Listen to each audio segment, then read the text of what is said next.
que vinieron, los que no los habíamos visto el domingo pasado, que son cada 15, bienvenidos también. Los cada mes, los meseros, o sea, cada mes. Segunda de Timoteo 3:16, hermanos.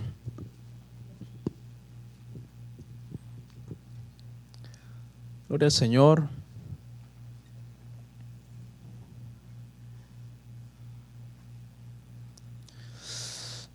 Y 17.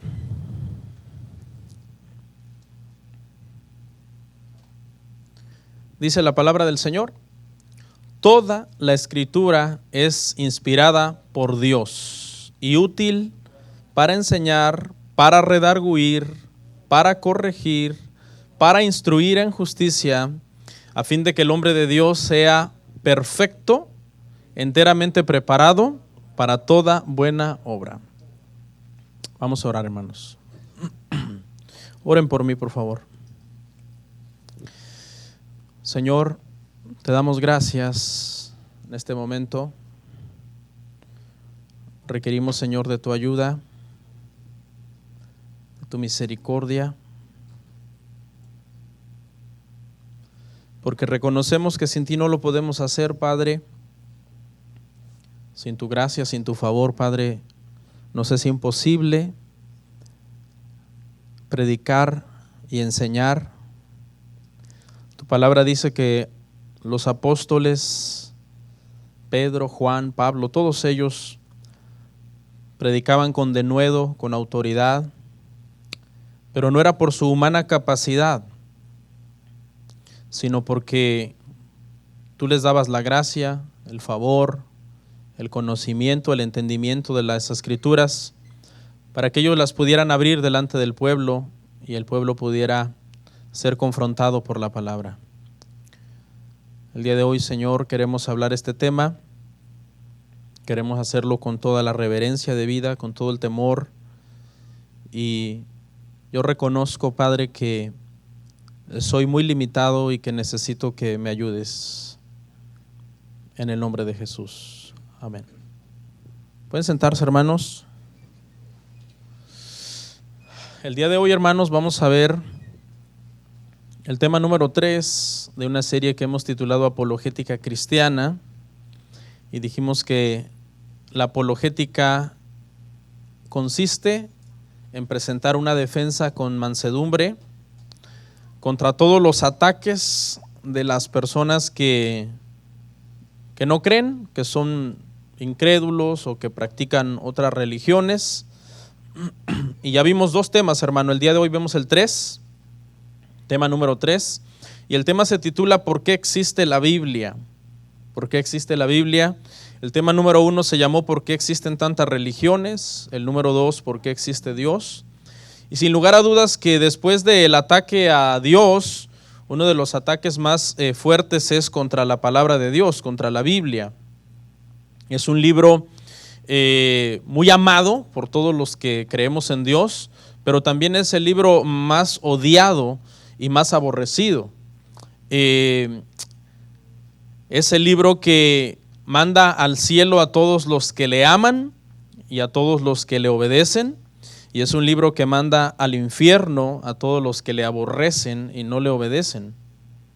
Ha sido atacada por milenios, han tratado de destruir la Biblia, pero nadie ha tenido éxito. Aquí vamos a hacer dos preguntas, dos interrogantes. ¿Por qué la Biblia es tan odiada? ¿Y por qué ha sobrevivido al paso de tantos siglos? El día de hoy trataremos de dar respuesta a esas dos preguntas. Pero antes, hermanos, quiero hacerles una pequeña historia de la Biblia. La Biblia tiene su historia. La Biblia no ha existido desde siempre, tal y como nosotros la conocemos hoy, con sus 66 libros desde Génesis hasta Apocalipsis. La Biblia no apareció así de la nada un día. La Biblia tiene su historia. De hecho, al principio de la creación la Biblia no existía. Dios hablaba directamente con Adán en el jardín del Edén. No había revelación escrita, era revelación directa de persona a Dios, de Adán a Dios. Eso duró, hermanos, 2500 años. Por 2500 años en la creación no existió la Biblia. Desde Adán hasta Moisés. Si usted saca sus cuentas en las genealogías, desde Adán hasta Moisés, a Moisés hay aproximadamente 2500 años. En todos esos 2500 años Dios hablaba directamente con las personas, con Adán, con Abel, con Caín, con Enoc, con Noé, con Abraham, con Isaac, con Jacob, con José. Dios les hablaba directamente a ellos. No había revelación escrita, pero cuando llegamos a los tiempos de Moisés, algo que sucedió aproximadamente hace 3500 años, y nosotros sacamos nuestras cuentas, Dios comenzó a dar su revelación escrita a los hombres. Y la revelación escrita de Dios a los hombres es tan importante que la primera revelación escrita de parte de Dios fue escrita por Él mismo. Los primeros mandamientos, los 10 mandamientos, Dios mismo los escribió, dice la Biblia, con su dedo, con su mano. Escribió Dios los primeros 10 mandamientos. Lo que sucedió fue que cuando Moisés descendió con las tablas de esos mandamientos, encontró al pueblo en un desenfreno total, adorando a un becerro de oro, haciendo todo tipo de obras abominables. Y el Señor, Moisés, quiero decir, destruyó esas tablas que habían sido escritas directamente por Dios, obviamente por la indignación. El pueblo rapidito se le olvidó que Dios los sacó de Egipto y estaban adorando ya un becerro de oro, porque obviamente eso era lo que habían visto en Egipto, y en Egipto era un país demasiado idólatra, y ellos dijeron, bueno, hagamos un Dios que podamos ver, que podamos tocar, porque ellos no habían visto al Dios que los había sacado de Egipto. ¿Okay?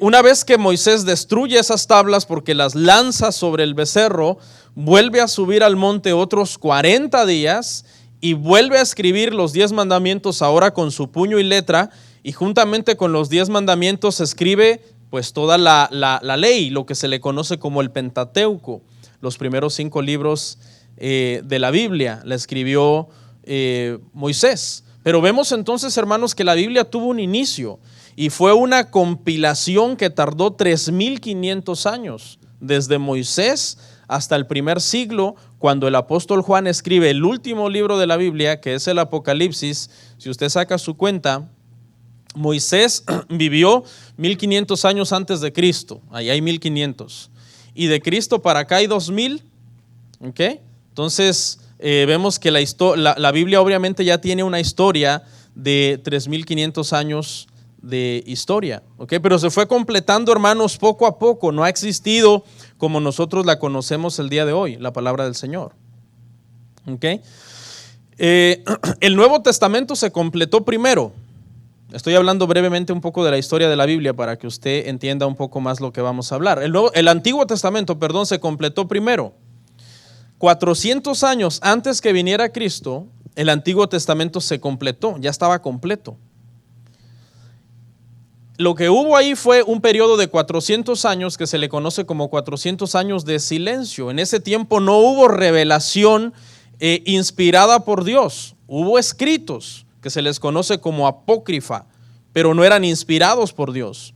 No fueron 400 años de abandono, Dios estaba con el pueblo. No fueron 400 años en que no hubo ningún escrito, sí hubo escritos, pero no eran inspirados. Esos libros apócrifos tienen un carácter histórico, un carácter moral, algunos son muy buenos en su contenido, pero fueron considerados no inspirados por Dios.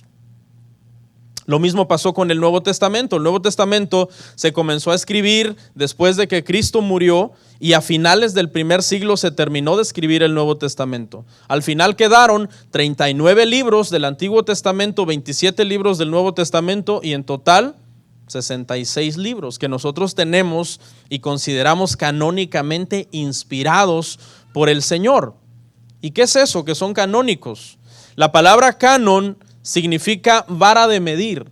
Significa que se creó un estándar para comparar los libros de la Biblia con ese estándar y ver si eran o habían sido dados por Dios. Una de las preguntas, hermano, que a todo cristiano nos puede atormentar, y que es válido que eso pase porque somos seres pensantes, no somos seres que debemos de decir sí a todo, es que nos preguntemos si el canon de la Biblia es correcto. Esa es una pregunta normal y válida que se nos puede ocurrir. ¿Cómo yo sé que los 66 libros que están en mi Biblia son los que Dios quería que estuvieran? ¿Cómo yo sé que no hay por ahí un libro que Dios inspiró a un autor que es canónico, pero que está en una cueva y todavía no se ha desenterrado? Esa es una pregunta muy válida. Otra, ¿cómo sé que todos los que están deberían de estar? ¿Cómo yo sé que no incluyeron uno en donde se equivocaron? Hubo un momento en que Martín Lutero estaba lidiando tanto con el libro de Santiago, porque hace mucho énfasis en las obras, que de alguna forma contradecía desde el punto de vista de la gracia, que Lutero llegó hasta entender que ese libro no era inspirado. Pero más adelante se dio cuenta que no, que sí era un libro inspirado y correctamente incluido en el canon bíblico. ¿Ok? Hay tres posturas, escuche, con respecto al canon. ¿Cómo yo sé que los libros de la Biblia son correctos? Le voy a dar tres posturas. La primera es la postura de Roma. La postura de Roma enseña, hermanos, que el canon es una colección infalible de libros infalibles. O sea, se fueron a un extremo. ¿Okay? Ahora le voy a dar la postura centrada, la postura protestante. Nosotros creemos que el canon es una colección falible de libros infalibles.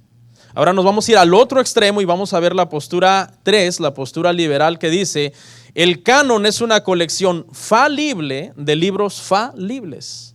O sea, para los liberales, tanto el canon es falible como los libros son falibles. Tienen errores, no son de confianza. Para nosotros los protestantes decimos, bueno, no podemos meter las manos al fuego por el canon diciendo el canon es falible, pero sí metemos las manos al fuego por los libros diciendo los libros son infalibles, no tienen falla. Y Roma se fue al otro extremo diciendo, bueno, tanto el canon como los libros son infalibles.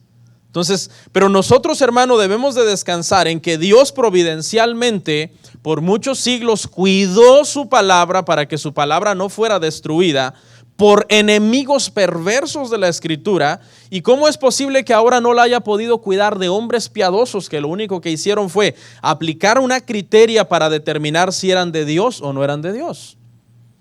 Si Dios cuidó la Biblia de los peores enemigos de la Biblia, ¿por qué no la iba a cuidar de hombres santos y piadosos que lo único que hicieron fue seleccionar los libros que desde el punto de vista de ellos y obviamente por todo el conocimiento y entendimiento de la Escritura, dijeron, esta es la palabra del Señor?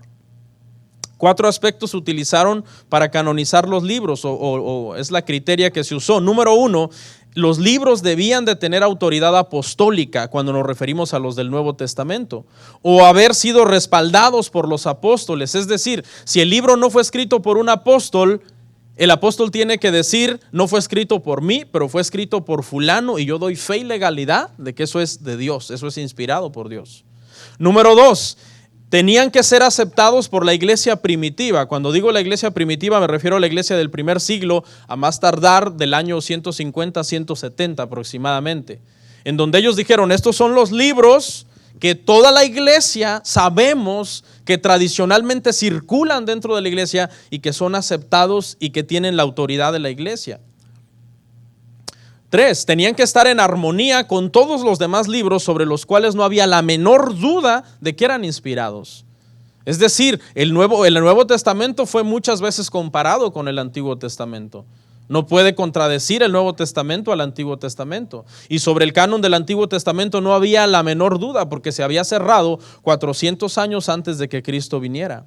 Y 4, debían de cumplir con los altos estándares morales de Dios. Esta es la razón por la que los libros gnósticos que se escribieron en el siglo II, que son muchos evangelios apócrifos y cartas apócrifas, fueron descartados porque no reúnen los estándares de moralidad que representan al Dios del Antiguo Testamento, al Dios de la Biblia, con un carácter santo, con un carácter perfecto, eterno, omnisciente, omnipresente, etc. Entonces yo les diría, hermanos, sin temor a equivocarme, que los 66 libros que nosotros tenemos en nuestra Biblia son de plena confianza, que son la palabra del Señor y que podemos descansar en que todo lo que está escrito desde Génesis hasta Apocalipsis es suficiente para nuestra fe y conducta como iglesia. Amén. Ahora, en los minutos que restan, hermanos, lo que vamos a hacer es presentar 7 argumentos en defensa de la Biblia. O sea, porque la Biblia es atacada, pero nosotros como creyentes debemos de tener las armas y el conocimiento para defender este libro sagrado. Y el primer argumento, hermanos, sobre el que quiero hablar es que la Biblia no es palabra de hombre, sino que la Biblia es palabra de Dios. Es diferente a todos los demás libros del planeta. Segunda de Timoteo 3:15. Segunda de Timoteo 3:15. Escuche lo que le dice Pablo a Timoteo. Le dice: y que desde la niñez has sabido las sagradas escrituras, las cuales te pueden hacer sabio para salvación, por la fe que es en Cristo Jesús. Pablo le dice a Timoteo claramente, número uno, este libro se llaman, le dice Pablo, las sagradas escrituras. La palabra sagrada ahí es la palabra griega hieros, con H, así como suena, solo con H, que significa santo, significa apartado, significa diferente. O sea, la Biblia no es un libro como cualquier otro libro, la Biblia es la palabra de Dios. Cualquier otro libro que usted lea fue imaginado, pensado, hubo una investigación previa del autor y plasmó sus pensamientos humanos, sus pensamientos falibles, limitados, según el conocimiento que tenga o la rama en la que se desempeñe. La Biblia no. La Biblia no fue un libro que los autores requirieron de una investigación, como diciendo, bueno, déjame primero documentarme, estudiar muchísimo y después voy a comenzar a escribir la Biblia. No, fue soplada directamente por Dios. Eso es lo que significa inspirado, neuma, soplado fue el soplo de Dios. Y estos hombres escribieron lo que Dios les estaba dictando. Por eso es que hasta campesinos la escribieron y pescadores, gente sin letras. No requirieron de una universidad ni de una investigación previa o de hacer una tesis o una maestría en alguna área para, ok, ahora sí ya estoy preparado para escribir un libro de la Biblia. Como hoy día. Hoy día cualquier persona que quiera escribir un libro, un doctor, un pastor, un teólogo, un ingeniero, sea quien sea, un maestro de universidad, debe de primero someterse a una tremenda investigación para que lo que escriba sea algo verdadero. Algo correcto, algo que si se pone bajo un test resulte que está escribiendo verdades. La Biblia no. ¿Por qué, hermanos? Porque es la palabra de Dios. ¿Y qué le dijo el Señor por medio de Pablo a Timoteo? Por las cuales pueden hacerte sabio para salvación. La Biblia tiene la característica de que es espíritu y es vida y por lo tanto produce la vida y el espíritu de Dios. ¿Y es para qué? Para salvación.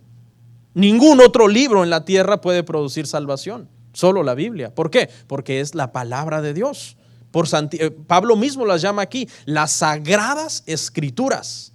Por eso la Biblia nosotros la debemos de tener en alta estima, hermano. No es un libro cualquiera, es la palabra de Dios. No contiene solo información, contiene información y es muy buena, pero contiene transformación. Eso es lo bueno. No puede ser una persona expuesta a la Biblia y no ser transformado, es imposible. Quizás fue falso, su conversión fue falsa, nunca amó la palabra como la tiene que amar. Pero si su conversión es genuina y ama la palabra como de la forma que la tiene que amar, le aseguro que esa persona será transformado. Por ejemplo, me voy a citar yo y trato de hacerlo con humildad. Yo antes de ser expuesto a la palabra, pues no era lo que soy ahora. Todo lo que soy ahora se lo debo a la palabra. La palabra hizo una obra transformadora en mí. Lo que soy como esposo, lo que soy como padre, lo que soy como ciudadano, como vecino, como hermano, como amigo, todo se lo debo a la palabra. Antes de la palabra yo era todo lo contrario de lo que ahora soy. Era maldiciente, era vicioso, era mal hablado, como cualquiera de ustedes antes de haber venido a Cristo. Era de lo peor. Camino a la perdición. ¿Qué pasó? La Biblia es la palabra de Dios y produce salvación en nosotros. Es el único libro que cuando tú lo lees, Él te está leyendo a ti. Es tremendo porque es que está vivo. Tú crees que tú estás leyendo la Biblia y la Biblia te está leyendo a ti. Tú estás leyendo, pero al mismo tiempo la Biblia te está diciendo, tienes que cambiar eso. Tienes que cambiar ese carácter, tienes que cambiar esa conducta. Eso que estás haciendo a escondidas y que nadie lo sabe, pero yo lo estoy viendo, te estoy observando. Dios está hablándote por medio de la palabra, leyéndote a ti. Además es el único libro que cuando tú lo lees, el autor está presente. El autor está allí. Si tú lo lees con la devoción y el corazón correcto, el Espíritu Santo está allí para guiarte, para revelarte, para enseñarte los misterios escritos en la palabra, para enseñarte a amar la palabra. No son meras letras como cualquier otro libro, son espíritu, son vida. ¿Por qué? Porque es la palabra de Dios. Segundo argumento a favor de la Biblia, escuche, La Biblia es única en su procedencia. ¿Cómo apareció la Biblia en la humanidad? Es único. ¿Ok? Primera de Juan 1:1. Primera de Juan 1:1 dice: lo que era desde el principio, lo que hemos oído, lo que hemos visto con nuestros ojos, lo que hemos contemplado y palparon nuestras manos tocante al verbo de vida. El apóstol Juan lo que está tratando de decir es: nosotros escribimos todo lo que tenía que ver con Jesús. Y escribimos algo que nosotros vimos, tocamos. Imagínese eso, hermano, imagínese ese impacto. Juan tuvo el privilegio de estar con Jesús y de recostarse en el pecho de Jesús. Con Dios, el Dios del universo. Con él estuvieron los apóstoles. Y sobre eso escribieron. Lo que Juan está tratando de decir: este no es un libro sobre misticismo, este no es un libro sobre metafísica, estos no son escritos sobre un sueño, estos son escritos reales. Su procedencia es única. La Biblia fue escrita por muchas personas. Un libro, por lo general, un libro X, es escrito por lo general ¿por cuántos autores? Por lo general por uno, por lo general. En mi vida yo solamente he leído un libro que ha sido escrito por más de un autor. Hace unos meses leí un libro que fue escrito por 8 pastores, cada uno tuvo una sección en el libro. Pero yo nunca había leído un libro que haya sido escrito por más de un autor. Pero la Biblia, sin embargo, es un libro que fue escrito por aproximadamente 40 autores diferentes. Es un libro especial, ¿ok? Campesinos, pescadores, reyes, príncipes, poetas, sacerdotes, estadistas, funcionarios públicos, etcétera, etcétera. Todo tipo de personas de diferentes niveles sociales participaron en la medida en que Dios les reveló su voluntad para plasmar lo que está escrito en la Biblia. Más de 40 autores, sin ninguna contradicción. Es increíble. Número 2, escrita en diferentes géneros literarios. Por ejemplo, usted puede comprar un libro sobre poesía. Es un libro de poesía. Usted puede comprar un libro sobre historia. Usted está estudiando historia. Puede comprar un libro sobre medicina, el tópico que el libro toque. La Biblia no. La Biblia es un libro que contiene muchos géneros literarios. En un solo libro contiene leyes, crónicas, poesía, profecía, biografías, cartas, etc. En un solo libro. Número 3, escrita en varios idiomas. Un libro por lo general se escribe en un idioma. Después se traduce si se tiene que difundir a otro país. Pero la Biblia fue escrita en hebreo, en arameo y en griego. El hebreo y el griego considerados lenguajes exactos, lenguajes elegantes, lenguajes con una tremenda precisión para decir lo que se quiere decir. ¿Qué más? Escrita durante 1500 años. Mencióneme un autor que haya tardado 1500 años en escribir un libro. Ninguno, porque lo máximo que uno puede vivir son sus 60, 70, 80 años y uno muere. Pero como Dios no muere, es eterno. El Señor se tardó 1500 años revelando poco a poco la revelación progresiva de su voluntad a diferentes autores. La Biblia se tardó 1500 años en escribirse. Hoy las personas tardan un mes, un año, 5 años quizás si tuvieron un retraso. Estaban escribiendo un libro, cayeron por una enfermedad y no pudieron continuar, pero después se recuperan y lo terminan. 1500 años desde Moisés cuando escribió el Pentateuco, que fueron los primeros 5 libros de la Biblia, hasta Juan en el siglo I, cuando escribió a finales del primer siglo el libro del Apocalipsis, hermano, hay 1500 años. Escritas en diferentes lugares también. Esto es algo impresionante sobre la Biblia, ¿verdad? Un libro generalmente es escrito en la biblioteca del autor, del doctor, del pastor, del teólogo, donde él está redactando en su oficina, pero la Biblia fue escrita en el desierto de Sinaí, en Arabia, en el desierto de Judea, en las escuelas de los profetas en Betel, en Jericó, en el palacio de Babilonia, en el palacio de Israel, en las cárceles en Jerusalén, cárceles en Roma, cárceles, la isla de Patmos estaba fungiendo como cárcel cuando Juan escribió ahí el Apocalipsis. Diferentes lugares. Todos esos datos que vimos, hermano, nos dan a entender a nosotros que la Biblia es única en su procedencia. De dónde surgió y cómo surgió y bajo qué circunstancias surgió la Biblia es único. Ningún otro libro tiene ese background histórico como la Biblia. ¿Ok? Pero vamos a entrar al argumento número 3 porque veo que unos están durmiendo. 3. Tres, porque todo lo que mencioné, hermanos, solamente son aspectos del 2, de la procedencia de la Biblia. El 1 se llamó, la Biblia es la palabra de Dios. El 2 se llamó, la Biblia es única en su procedencia. Y el número 3, la difusión de la Biblia, que es única también en su especie. Hechos 1:8.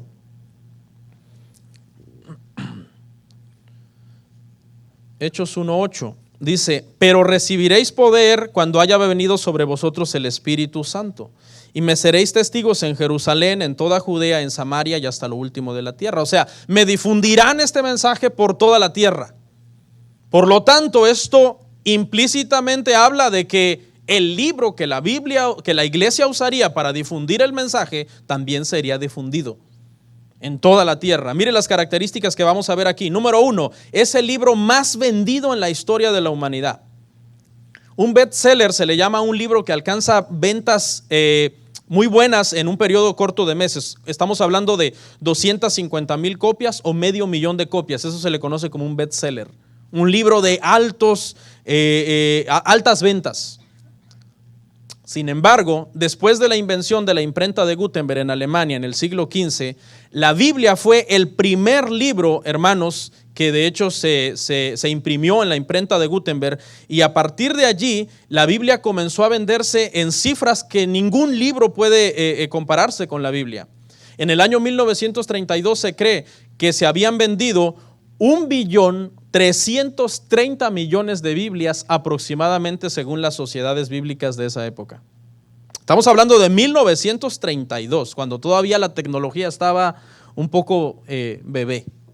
A partir de ahí se cree que la Biblia se vendió en los años posteriores 150 millones de ejemplares cada año.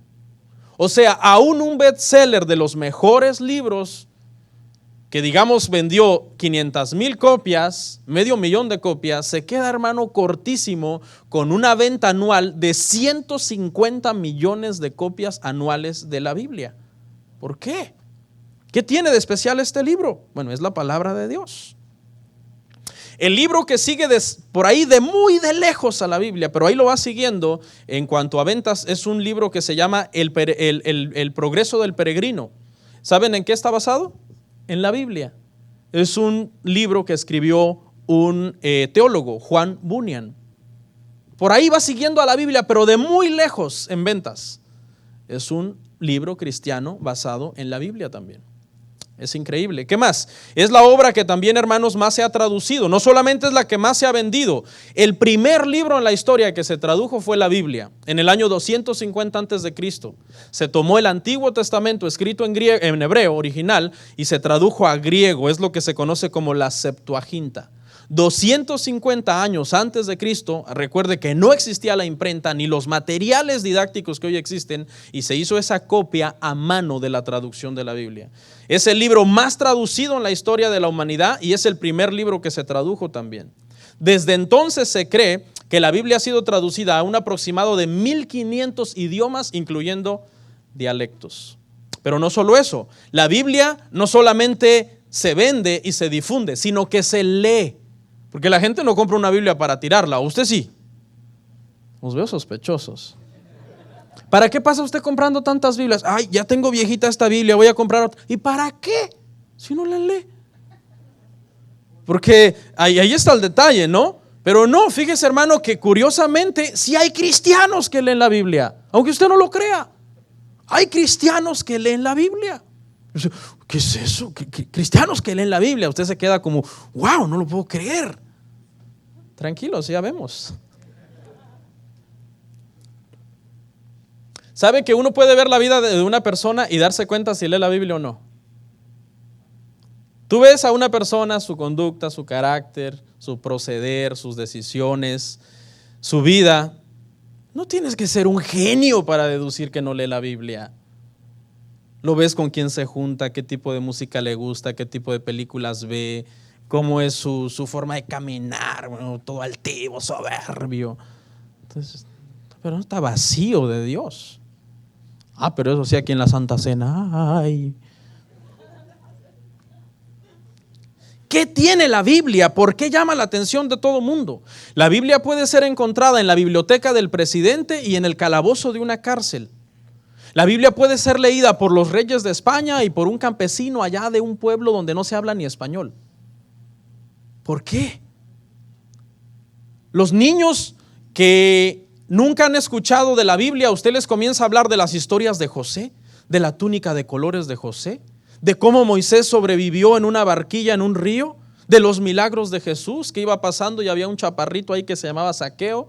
Y los niños se quedan, hermano, prendidos de esa historia, aunque sus padres no practiquen en ninguna religión y sus padres sean ateos.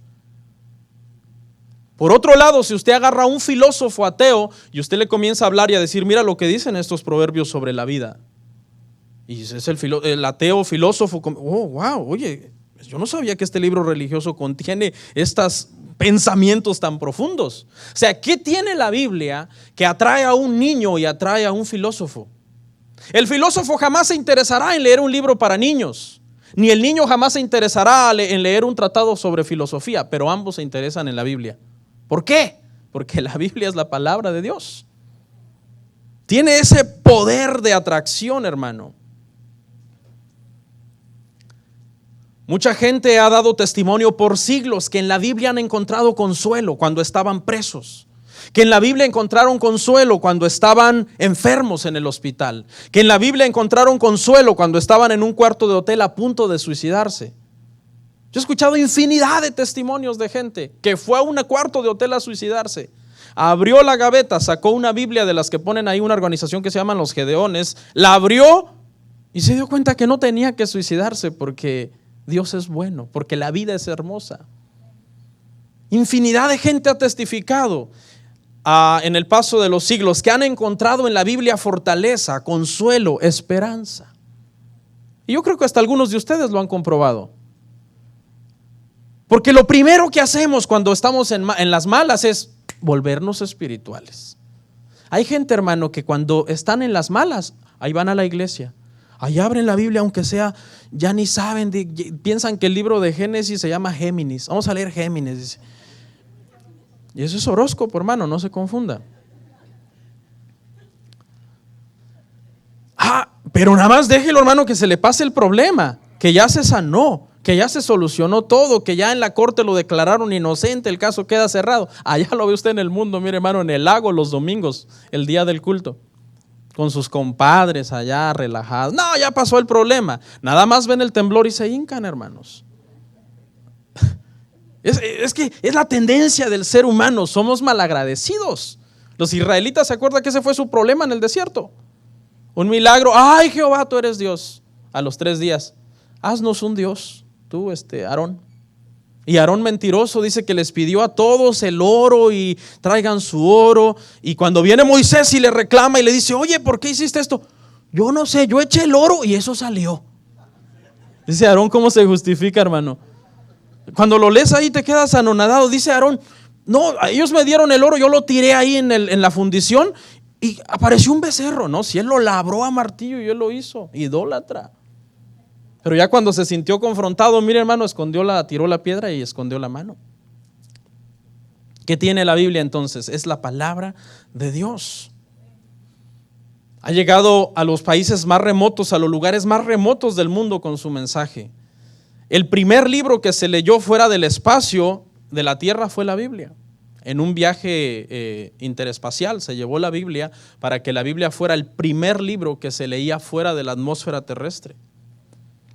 Por medio de un programa ahorita que se llama eSword, la Biblia está en cada computadora, en cada tableta, en cada celular del mundo, para que esté al alcance de todo mundo y todo mundo la pueda leer. Todo eso providencialmente viene de parte de Dios. Dios les dijo, me serán testigos en Judea, en Jerusalén y hasta los últimos confines de la tierra. Y es importante que para eso Dios permitiera providencialmente la difusión exagerada de su palabra. 4 argumentos a favor de la Biblia. ¿Y por qué existe la Biblia? La Biblia muestra una gran sinceridad. 1 Corintios 10:11. Dice, y estas cosas les acontecerán como ejemplo y están escritas para amonestarnos a nosotros, a quienes han alcanzado los fines de los siglos. Cuando usted lee el contexto, aquí está hablando de Israel, que eran muy idólatras. Eran idólatras a más no poder. Y está denunciando a Israel y les dice, esto está escrito para su amonestación, para que ustedes no lo hagan. Algo tremendo, hermanos, aquí, cuando el argumento se llama que la Biblia muestra una gran sinceridad, a lo que me refiero es que la Biblia no tiene reparo en exponer los pecados y las faltas de carácter de los protagonistas de la Biblia. O sea, la Biblia Dios no tuvo ningún reparo ni ningún empacho en decir, ok, sí, pero hicieron esto. Son protagonistas, estuvieron allí, pero hicieron esto. Y aquí está hablando de Israel, los está amonestando por ser idólatras. Si el autor de la Biblia o los autores de la Biblia hubieran tratado de plasmar sus propios pensamientos de ellos hubieran tratado de minimizar, ocultar los errores de los protagonistas de la Biblia. ¿Por qué? Porque hubieran dicho, si presentamos a David tal y como era, y a Salomón tal y como era, y a Adán y a Moisés, la gente no va a creer. No va a creer nuestro mensaje. Entonces, ¿sabes qué? Esos pasajes evitémoslos. O sea, no presentemos tan crudamente a estos personajes. Pero a Dios no le importa eso. Dios es sincero y presenta a Adán, mire cómo lo presenta la Biblia, después de ser el hombre perfecto que peca, escondido, tapado con hojas de higuera. Imagínense la escena, es como cómica, ¿no? Miedoso, ay Señor, es que supe que estaba desnudo. Tal y como es. A Moisés, el hombre más manso de la tierra, lo presenta explotando. Agarró la vara y golpeó la roca. Pero Dios dice que es el más manso. Sí, pero bajo presión explotó. Y Dios no tiene reparo en tratar de esconder eso. Dios quiere que eso quede ahí para nuestra amonestación. Abraham, el hombre, el padre de la fe, el que le creyó a Dios y le fue contado por justicia. La Biblia lo muestra mintiendo, diciendo no es mi esposa, a Abimelech por miedo a que lo mataran, como un temeroso cobarde. Así lo muestra. Por eso sabemos que en la Biblia hay hombres que fueron ordinarios como nosotros, pero que fue Dios el que los hizo extraordinarios. En nosotros no hay nada de especial. Es Dios el que nos puede levantar y usar para su gloria. David, le dice el Señor, David es un hombre conforme a mi corazón. Y después lo revela el Espíritu Santo, que un día se levanta tarde David, se empieza a retorcer, a tronar los huesos, hermano, que había pasado mucho tiempo en la computadora. Se va a su balcón en el tiempo en que debía de andar en la guerra, ve por la ventana a una mujer bonita y dice, tráiganmela. Así lo presenta la Biblia a David, adulterando con Betsabé. Y luego, ¿sabe cómo más lo presenta? ¿Cómo haré para matar a su esposo? Lo presenta maquinando la muerte de un inocente, porque este hombre era inocente. Cualquier autor humano hubiera dicho, no presentemos así al hombre conforme al corazón de Jehová. A Salomón, un hombre sabio. ¿Quién le dio la sabiduría? Dios. ¿Cómo lo presenta la Biblia? Como un hombre lujurioso. 1000 esposas tenía, 1000 mujeres, hermano. 700 creo que eran concubinas y 300 esposas. Tremendo. La Biblia, si fuera de inspiración humana, se hubiera tratado de esconder esos aspectos de los autores de la Biblia. La Biblia es sincera y lo revela tal y como ellos son. 5. Escuche, la Biblia se mantiene siempre actual. Isaías 48, por favor. La Biblia se mantiene siempre actual. Isaías 48. Sécase la hierba, marchítase la flor, mas la palabra del Dios nuestro permanece para siempre. Pastor, pero eso es Antiguo Testamento. Bueno, veámoslo en el Nuevo, Mateo 24:35. Mateo 24:35, que dice lo mismo, solo que con otras palabras. El cielo y la tierra pasarán, pero mis palabras no pasarán. La palabra de Dios es actual, nunca pasa de moda, nunca se hace anticuada, ¿ok? Es siempre actual. Martín Lutero dijo, la Biblia no es antigua, la Biblia no es moderna, la Biblia es eterna. Su palabra siempre tiene un peso. Hace 3000 años tenía un peso, hace 2000, hace 1000 y hoy sigue teniendo el mismo peso. Y todo lo que enseña es verdad. La Biblia siempre hace que las personas se mantengan interesadas en su lectura. A pesar de que se acabó de escribir hace 1900 años. Hace 1900 años se acabó de escribir la Biblia, se terminó, cuando se escribió el Apocalipsis. 1900 años después de que se terminó de escribir, la gente sigue interesada en la Biblia. Es el libro más interesante. ¿Por qué? La pregunta sería ¿por qué? La respuesta es porque satisface las necesidades espirituales del hombre. Satisface. La Biblia trae esa llenura a ti, ese sentido de propósito, ese sentido de que hay esperanza.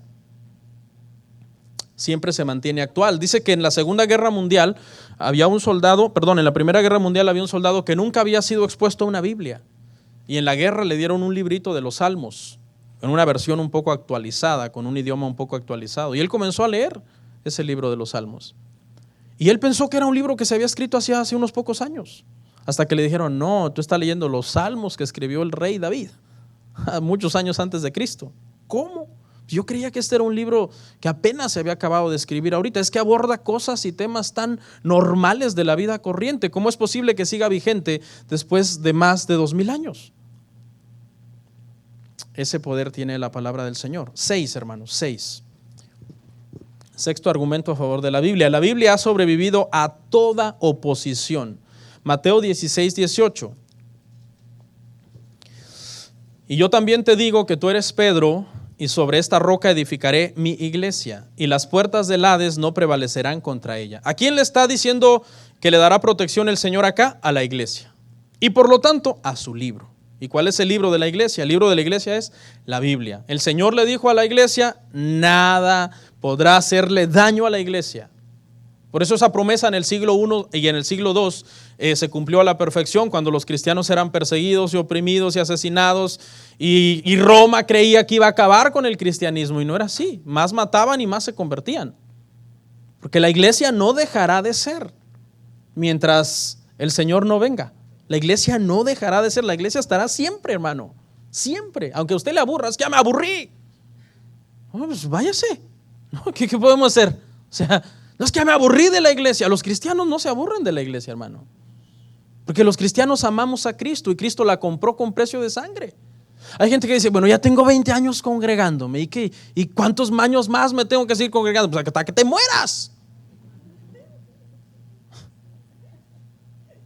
Yo pensé que esto era una temporada de ir a la iglesia, pero ya, yo tengo otras cosas que hacer también, tengo vida. Pues sí, pues tendrás una vida vacía sin la iglesia, porque es el propósito de Dios que nos congreguemos. Una vida sin propósito, sin sentido. Miren los enemigos que ha vencido la Biblia. Uno de los más temibles enemigos de la Biblia ha sido el tiempo. ¿Por qué? Porque la Biblia en sus principios fue escrita en materiales perecederos. Se escribía en tablas de piedra o en tablillas de arcilla o en papiros o en pergaminos que con el paso de los siglos se desgastaban. Los judíos se dieron cuenta de eso y ¿sabe qué hicieron? Le pagaban a gente especialmente que fueran copistas. Se dedicaban a copiar, haciendo copias para que los más viejos se iban pereciendo. Recuerde que en aquel entonces no había todo el avance que hoy se tiene. Hoy un documento antiguo se trata con guantes, con pincitas, en una caja de cristal, lo tienen y solamente se revisa si es que se necesita revisar. Y la persona agarra con unas pincitas la hoja y la va volteando despacito, tratando que no se peguen unas con otras, hasta que por fin la voltea. Así se tratan hoy los documentos antiguos, pero en aquel entonces no había todo ese entendimiento. Los documentos se envejecían, había que estar haciendo copias continuamente. Así que uno de los enemigos tremendos de la Biblia antes que la imprenta se inventara fue el tiempo. La imprenta se inventó ¿hace cuánto? Hace 500 años. Hace 500 años se inventó la imprenta. Eso significa que 500 años atrás se tenían que estar haciendo copias constantes de la Biblia porque el tiempo estaba haciendo que los materiales se deterioraran. Y si llegaban a desaparecer, desaparecía todo el mensaje que Dios había revelado en la Biblia. Entonces el tiempo fue un enemigo de la Biblia. Los escribas judíos, hermano, llegaron a ser tan expertos en el arte de ser copistas, como a eso se dedicaban todos los días, hermano, esos hombres llegaron a memorizar el Antiguo Testamento. Increíble, a memorizarlo. Se cree que había algunos escribas, hermano, que sabían la cantidad de letras que tenía cada pasaje, la cantidad de sílabas, la cantidad de párrafos. Cuando terminaban de hacer una copia, contaban la cantidad de letras, tantas letras, cantidad de párrafos, tantos párrafos, cantidad de sílabas. Y eso les ayudaba a corroborar, después de haber leído muchas veces la copia para que fuera digna, decir, ok, reúne todos los requisitos para hacer una copia digna. Es increíble. Dios, hermano, ha preservado su palabra contra uno de sus enemigos más temibles, el tiempo. El tiempo. En la segunda enemigo, la persecución.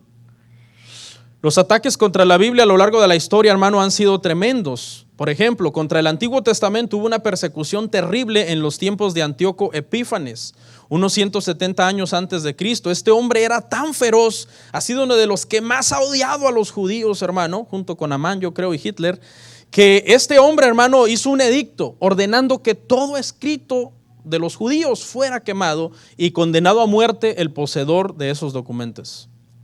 Ya en el tiempo del cristianismo, en el siglo III, Diocleciano, un emperador romano, dirigió en el año 303 una persecución encarnizada contra los manuscritos de los cristianos, que en ese entonces no estaban ya terminados como Nuevo Testamento.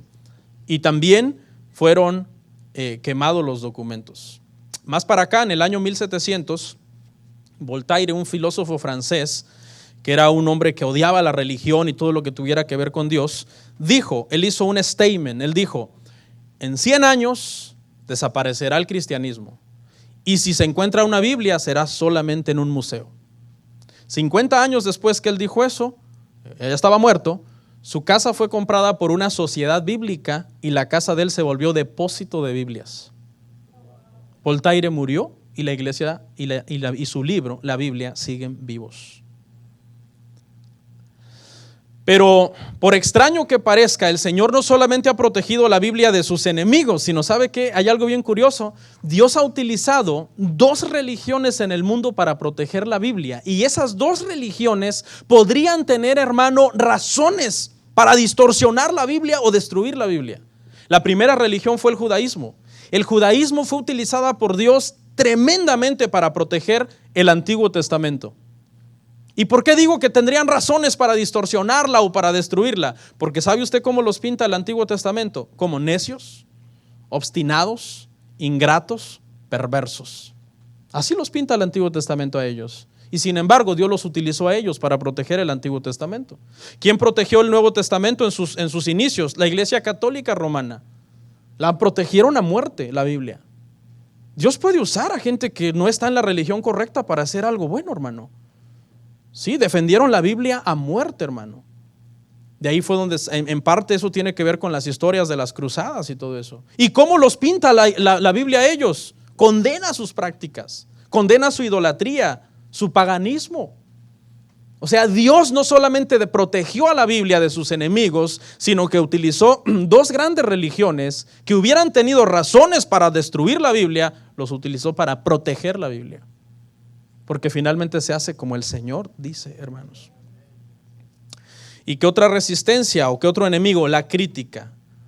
O sea, la gente de hoy día no quiere que la Biblia exista, porque la Biblia saca luz que el borracho se perderá, que el adúltero se perderá, que el fraudulento se perderá, que los homosexuales no heredarán el reino de Dios. ¿Usted cree que la Biblia quiere la sociedad quiere a la Biblia? No. La Biblia es criticada, es perseguida. Por lo menos aquí vivimos en países libres en donde está permitido leer Biblia, pero en los países comunistas, hermano, está prohibido. Acá la crítica es solo verbal, pero en otros países comunistas la crítica pasa de ser algo verbal a ser algo físico, en donde el poseedor de una Biblia puede ir preso. Hay una anécdota muy interesante que está basada en un caso real. En cierto país comunista hace unos años había un grupo de cristianos que se reunían en unas catacumbas, hermano, para adorar al Señor, porque eran creyentes, pero estaba prohibido el cristianismo. Entonces, no sé cómo se las arreglaron y consiguieron una copia del Evangelio de Lucas. En esa reunión estaban felices, tenían una copia por fin del Evangelio de Lucas. Era lo único que tenían. Lo hicieron, lo seccionaron estratégicamente y con cuidado en secciones, y entre los miembros se llevaron una porción cada quien a su casa. Ok, llévatelo, memorízalo. Lo tienes que traer para irlo rotando y que todos vayamos memorizando el Evangelio de Lucas. Un domingo se reunieron para hacer su reunión y conversar sobre lo que estaban aprendiendo, cuando de repente, esto fue una historia real, entra un grupo de soldados armados y los encañonan a todos los hermanos. Y les dice: ok, vamos a dar una oportunidad. El que quiera negar a Jesucristo, negar su fe, salga. 3, 4 brincaron y al instante salieron.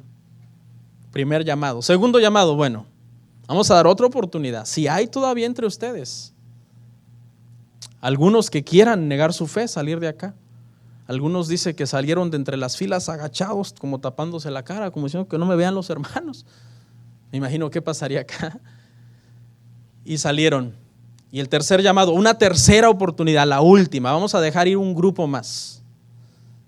Y los soldados, ¿verdad?, dijeron que ellos veían cómo los padres con la mirada le decían a sus hijos: no te salgas, no te vayas, aquí nos vamos a quedar. Cuando por fin se salieron, hermano, esos grupos de personas, los soldados dijeron: hermanos, alcen sus manos, pero para alabar a Dios. Nosotros hace un tiempo atrás fuimos asignados a hacer una intervención como esta en un grupo de cristianos, y ahí nos convertimos y somos sus hermanos. Y lo que hicimos fue, antes de descubrirnos que también somos cristianos, que se salieran los falsos que no son. Yo me imagino cuántos acá se quedarían. No, unos son capaces de unirse a los armados. Yo creo: dame un rifle, yo también te ayudo a matarlos. Hermano, convicción. Convicción es algo que hace falta en el cristianismo. Hoy religión es lo que hay más en el cristianismo, religión. ¿Qué vamos a hacer el domingo? Pues ir a la iglesia otra vez. ¿Y a qué? Pues porque somos cristianos. ¿Y te gusta ir? Estoy haciendo la lucha. Ahí, lo que pasa es que ahí hay muchachas bonitas. ¿Dónde? Yo no. No, es que ahí hay muchachos guapos. ¿Dónde? Dicen las hermanas. Bueno, estamos empatados. Esa es la verdad, hermano. Esa es la verdad. O sea, ¿cómo vives tu vida? ¿Cómo vives tu vida? ¿Hace cuánto que no habías venido a la iglesia? Saca cuentas, por ejemplo, los que vinieron hoy, desde hace ya varios domingos que no habían venido. ¿Cuál es tu prioridad en tu vida? ¿Cuál es tu prioridad? No, pastor, es que mire, ahorita tengo asuntos de trabajo, pastor, y tengo que ahorrar por unas cuestiones migratorias y tengo que ahorrar porque mis hijos, la escuela. ¿Y si te mueres mañana? Porque no sé si sepas que la vida es prestada. O sea, no es tuya. Y de esa vida vas a dar cuentas al Señor. Convicción. ¿Cuáles son tus convicciones? ¿Cuáles son tus prioridades en tu vida? Y 7, argumento. Todo lo que la Biblia ha prometido se ha cumplido al pie de la letra. Cristo vino a cumplir 300 profecías puntuales del Antiguo Testamento que hablaban sobre Él. Sin contar infinidad de excavaciones y exploraciones que han hecho arqueólogos descubriendo que ciudades que la Biblia menciona que estaban en tal lugar, ahí estaban. Que ríos que la Biblia menciona que estaban en tal lugar, ahí están.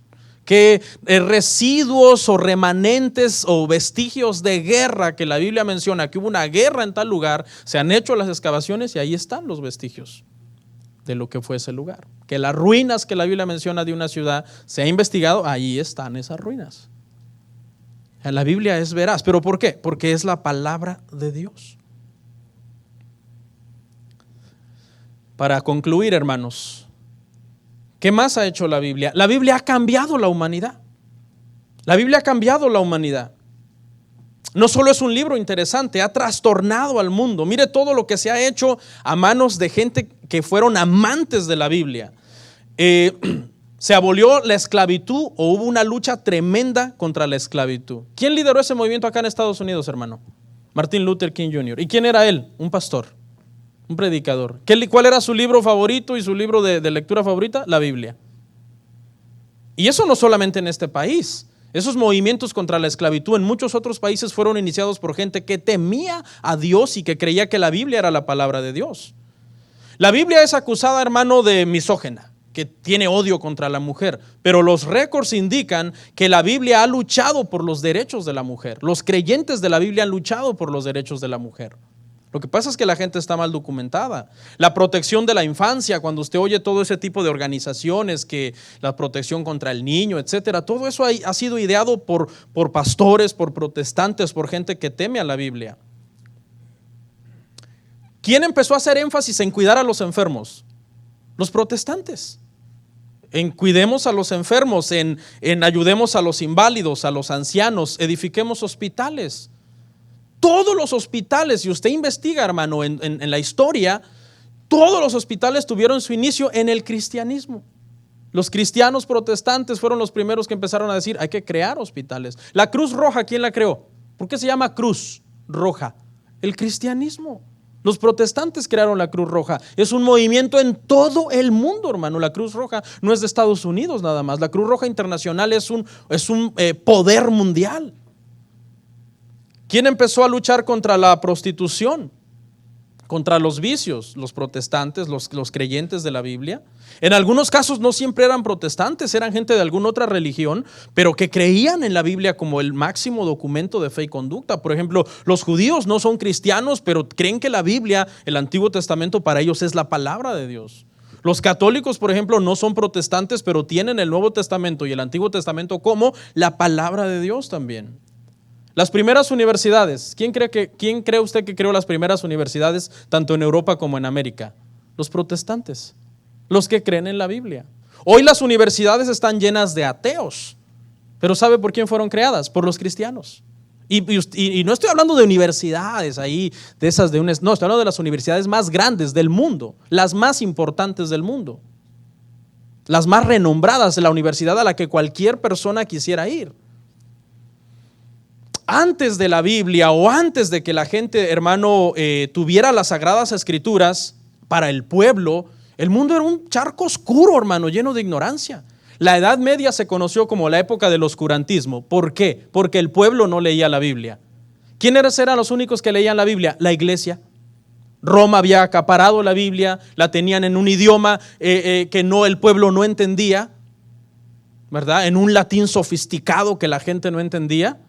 No fue sino hasta que Jerónimo hizo la traducción de la Vulgata Latina. Esa Vulgata Latina es como estar diciendo una edición de un latín para el pueblo, es decir, un latín al nivel del pueblo para que el pueblo pueda entender lo que la Biblia dice.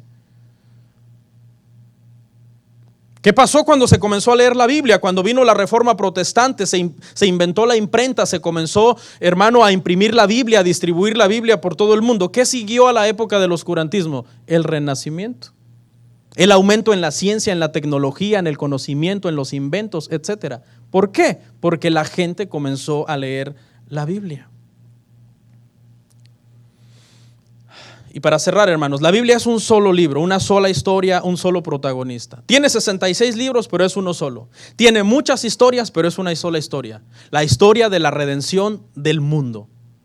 Tiene muchos personajes, pero uno solo es el protagonista. Se llama Jesús de Nazaret, desde Génesis hasta Apocalipsis.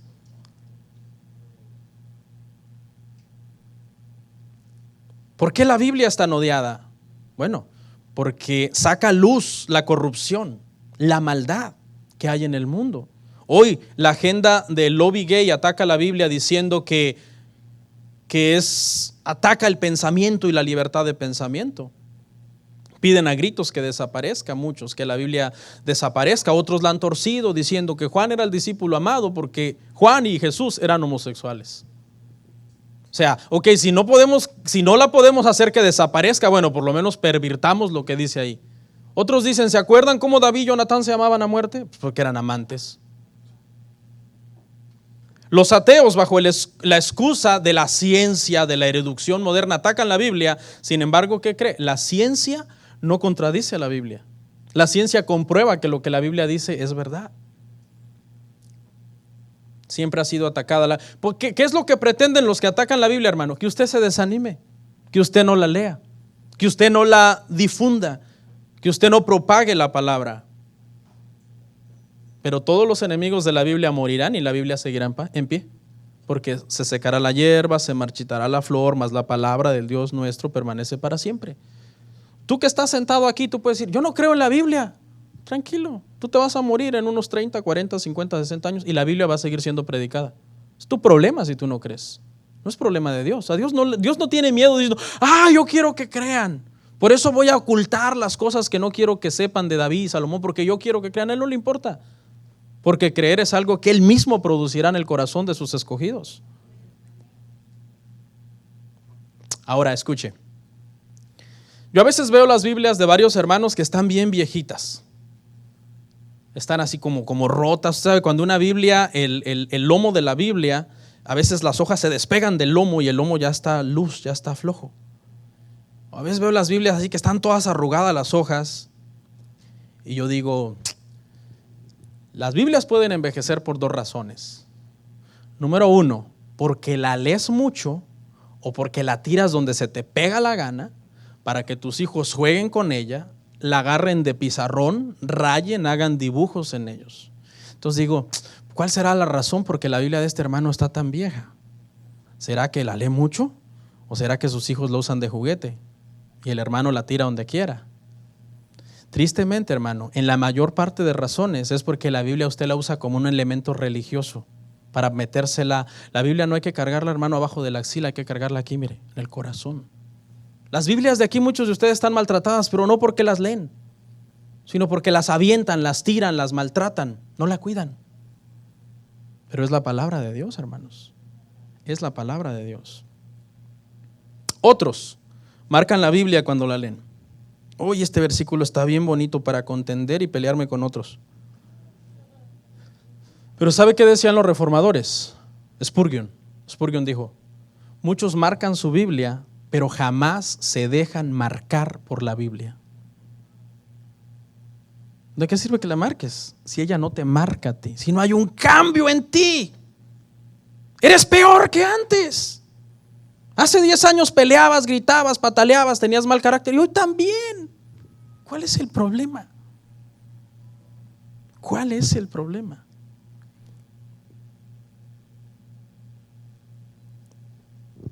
Es tiempo, yo creo, hermanos, de cerrar un poco el teléfono, porque la adicción al teléfono es tremenda.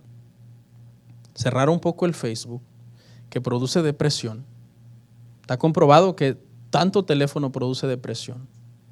Mire, hace unos días una mujer mató a sus hijos y a su esposo. No sé cómo llegó a ese nivel de depresión, de tristeza, de pensamientos suicidas. No conozco el background ni la historia de ella. Un hecho muy lamentable. Pero estar en tanto contacto, hermano, con el mundo te deja vacío y con ansiedad. Mejor conéctate con Dios. Dice un dicho por ahí que hay que cerrar el Facebook y abrir el Faith Book, el libro de la fe, que es la Biblia. Y tiene razón, porque es necesario que estemos llenos del Señor. Es necesario que estemos llenos del Señor. Y por favor, hermanos, usemos bien el tiempo. Es una señal de madurez. Una persona que es madura usa bien el tiempo.